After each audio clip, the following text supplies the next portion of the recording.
There was something behind me, watching, like an owl.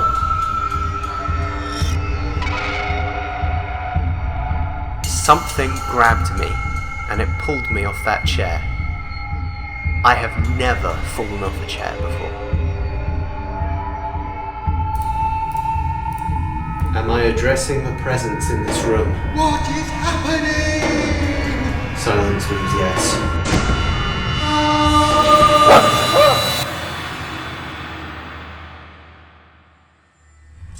Warrington, 2016. On what seemed like an ordinary day, something quite extraordinary is about to happen that will change a man's life forever. I was sat in my house. It was a warm October day outside, maybe about 18 degrees, give or take. It was already hot, but things were about to heat up. I was watching my favourite episode of Doctor Who, and that's when I saw it. And what he saw would chill him to the bone. I couldn't believe it. I just froze up. Couldn't move. I've never seen anything like that before in my life, but there it was. But things were about to go from weird to worse. I can't describe it, but I'll never sleep again. I mean, I have, but I'll never sleep again. It kept chasing me, and the corridor just kept getting longer and longer. I tried to wake up, but it wouldn't let me. It had invaded my dreams, and it wouldn't let me go. Arms! So the next morning I went to visit a psychiatrist, doctor psychiatrist, but even she couldn't work out what was happening. She just didn't understand what was wrong with me. In all my years in the field, I've never seen anything like this before. But what Dan found next was not what he was expecting. I trawled through the internet, pages and pages and blogs and vlogs. There was nothing. But then 5 days later, something I wasn't expecting. A second victim. So there I was, sat in my house. It was a cold October day, maybe minus 18 degrees, give or take. It was already cold, but things were about to get chilling. 12 months, 8 days, 11 hours, 24 minutes. That's how long my TV's been on. I daren't turn it off. I don't know what it's gonna do next.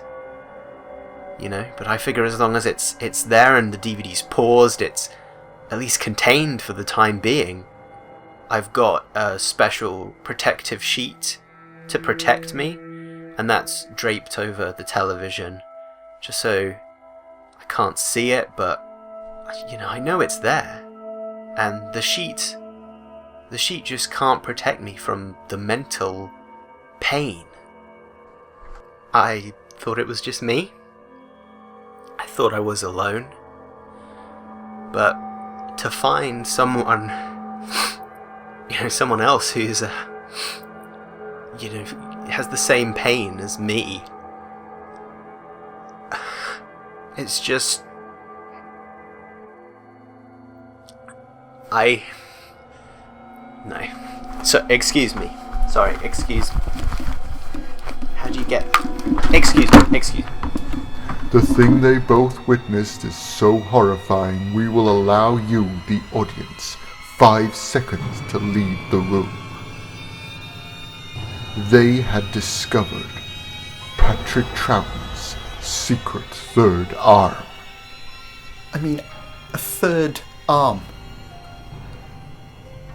4 arms, maybe, but 3? It's just odd.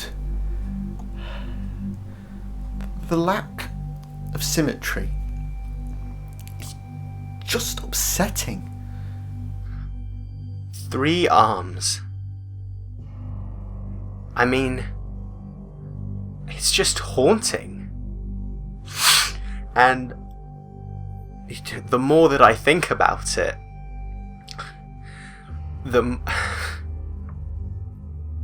no, sorry. Excuse me again. Excuse me again. If you had told me a year ago that in 2016 you would see something so vile, so mind-boggling, that it would affect the way I live for the rest of my life, then I'd probably scream and ask what you're doing in my living room. It's extremely easy to say you've had an out-of-body experience. It's not so easy to actually have one.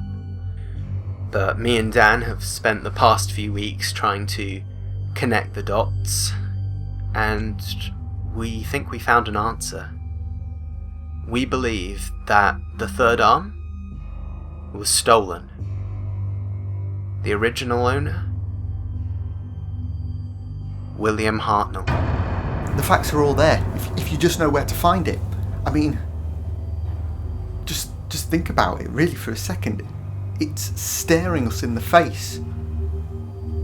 Hartnell is an anagram of third arm. Have you ever seen William Hartnell with both real arms?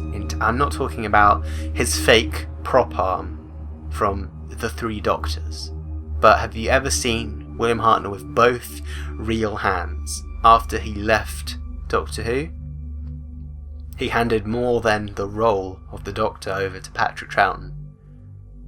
A hoax? Something wrong with the footage?